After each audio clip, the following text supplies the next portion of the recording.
Hello, this is Elizabeth, and I'm here with a story from the 1001 Nights that was originally told by the storyteller Scheherazade to her master, the Sultan.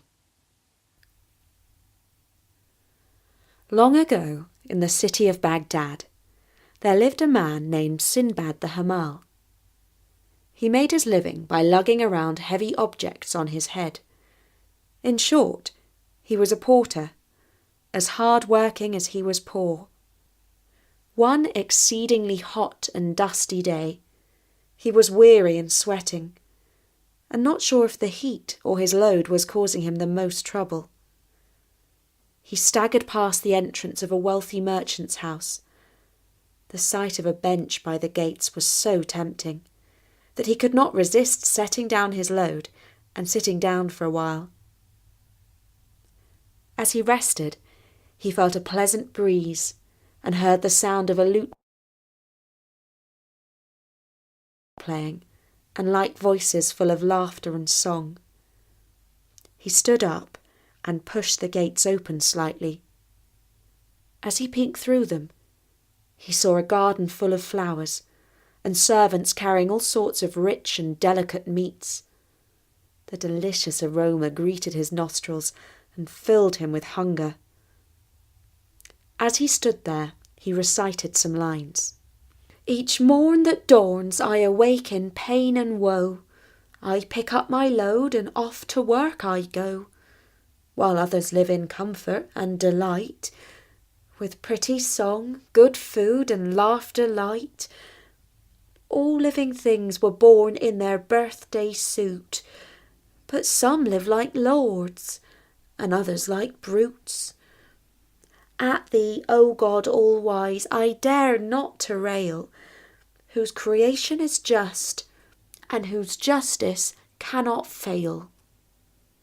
When Sinbad the porter had finished his verse, he picked up his heavy crate and started to move off.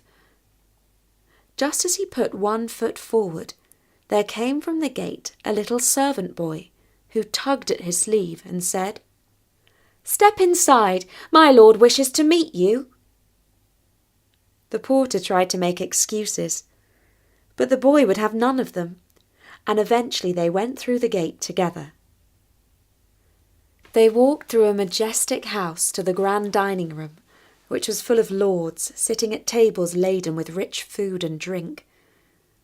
The sound of music and laughter and lovely slave girls playing and singing filled the air.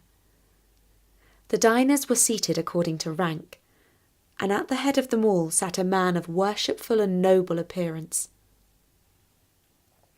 Sinbad the porter was so overwhelmed by all he saw that he said to himself, "By Allah, this must be either a piece of paradise or some king's palace." He bowed down and kissed the ground. The master of the house bid him to stand up. Servants placed food before him, and the porter, after saying his bismillah, ate his fill. After which he exclaimed, "Praised be Allah for your generosity, my lord." His host replied, "You are most welcome, and may your day be blessed. But tell me, what is your name, and what do you do all day?" "Oh, my lord, my name is Sinbad the Hamal, and I carry folks' goods on my head for hire."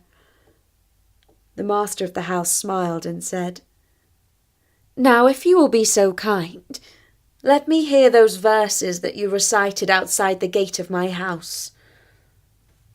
The porter blushed, because he did not wish to repeat the lines about injustice among such wealthy and fortunate company. "By Allah, excuse me," he exclaimed. "Poverty and hardship have given me boorish ways." "Tish, tish, do not be ashamed," said the Lord, "but say them again, for they pleased me when I heard you speak them at the gate." The porter duly recited the lines, and the merchant slapped his back affectionately and said, "No one ever spoke a truer word. But you should know that I myself only rose to this happy state that you see all around you, after long suffering and woe. I made 7 voyages at sea, and by each of them hangs a marvellous tale that is almost beyond belief. If you have time, I shall tell you the first of these tales, so that you can better understand what pain I endured in my early days. All this happened because of fate, for no one can escape destiny. And this is the tale of the first voyage of Sinbad the sailor. My father was a merchant, a successful man of trade, who left me not short of wealth and comfort. I was young and headstrong and foolish, and I ate and drank and played, thinking that I'd continue that way for all my days. And then one day I awoke and found that the money was almost gone. Then I remembered my father and how he used to say, "A grave is better than poverty." And I came to my senses. I sold my fine clothes, my property, and my playthings, and with my last 3,000 dirhams, I bought merchandise for a sea voyage. As I boarded the ship with my fellow merchants, I said out loud the lines, "He who seeks fame without toil and strife, the impossible seeks and wastes his life." We set sail for Basra, the city whose name means "where many ways come together." We journeyed for many days and nights, touching in at ports and islands. Everywhere we landed, we bought and sold, bartered and traded, increasing our wealth bit by bit. Eventually, we came to the most beautiful island of all.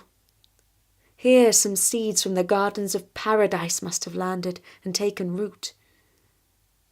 The captain dropped anchor and put down the landing planks. Everyone on board came ashore to feel the golden sand between their toes and enjoy the lush and tranquil land. Some passengers set up fires for cooking.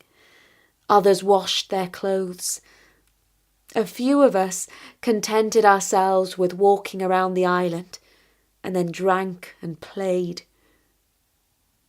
Then, all of a sudden, the captain, standing high up on the deck, rang the ship's bell